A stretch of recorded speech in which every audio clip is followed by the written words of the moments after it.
7:25. So friendship is something that is really important, and I think that it's important to most people because you specifically handpick those friends to have and be a part of your life. And with friends, you grow with them, you learn from them, and you get to be your true self. And because I think friends are really important, I chose the quote, "Friendship is a plant we must often water."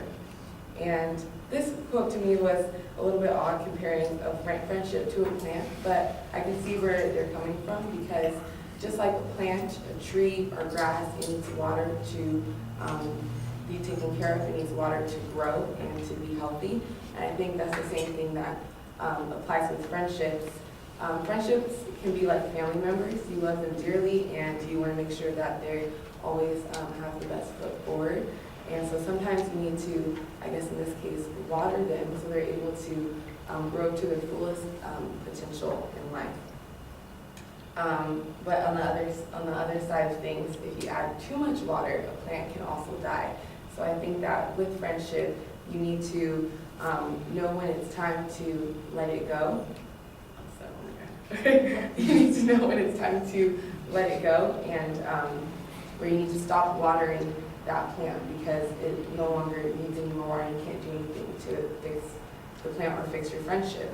And for me, I experienced that a couple times with friends when you try to see the best in people, but it doesn't necessarily work out like you want it to. When I was younger, I had a friend tell me that I would be prettier if I was lighter, and yeah. And that was a moment that really sucked because growing up, I heard stuff like that a lot. So with that friendship, I realized that, like with this quote, that you can't continue to water that plant. You can't continue to grow with that friend because it just doesn't work anymore. So I think this quote of friendship is a plant we must often water. It's very vital and it's important because you should always appreciate your friends and want to help them grow and want to help them have their best foot forward at all times. So nurture your plants and nurture your friends.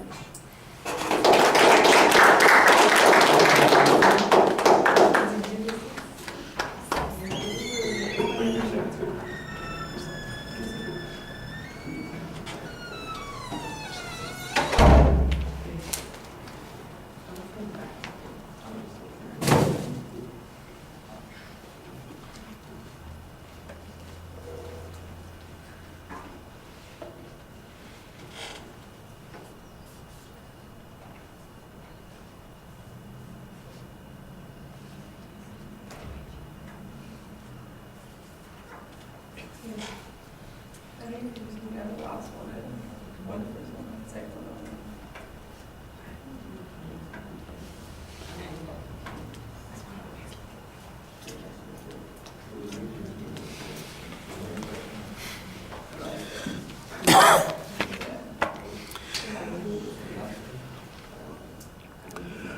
All right, well, I think you've got a very specific point of view as an attention device. I like that. You transitioned to the quote very effectively. It sounds like you end up agreeing with the with the quote to make your point. That's fine. There's not really a preview of what the structure is going to be, so I'm not exactly sure how it's going to end up fitting together. But in the body of the speech, it basically is two parts. The first part, you're talking about where it's true, and the second part, you need to talk about where you need to let things go.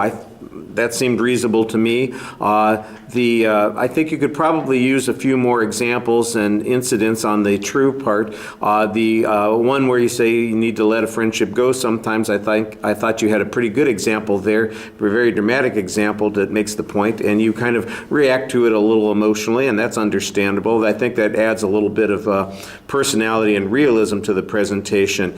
Your voice projects reasonably well. Your inflection is fine. The pacing I thought was very good. You speak to us on a regular basis, and when there are pauses, they seem very natural. Your gestures, though, are very limited, and your eye contact, I think, is a little bit problematic because you have a tendency to look down, and when you do look up, you look, I guess it's everybody likes the sunshine. That's the part of the room that we should all be sitting in, because I swear that's where almost everybody looks. James liked that corner of the room, but everybody else seemed to like this corner of the room.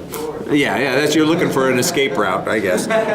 All right. So like you do have a tendency to look down a lot. I think you're thinking to yourself quite a bit. You not quite close your eyes, but you're gazing downward and disengaging from the audience. And I don't think you need to do that. I think your voice is engaging and your stories are good, but you're just kind of limiting yourself a little bit with that issue. Oh, and I thought you had a very nice, effective summary of the presentation and reminded us the point that you're trying to make, so that works well also. All right, thank you.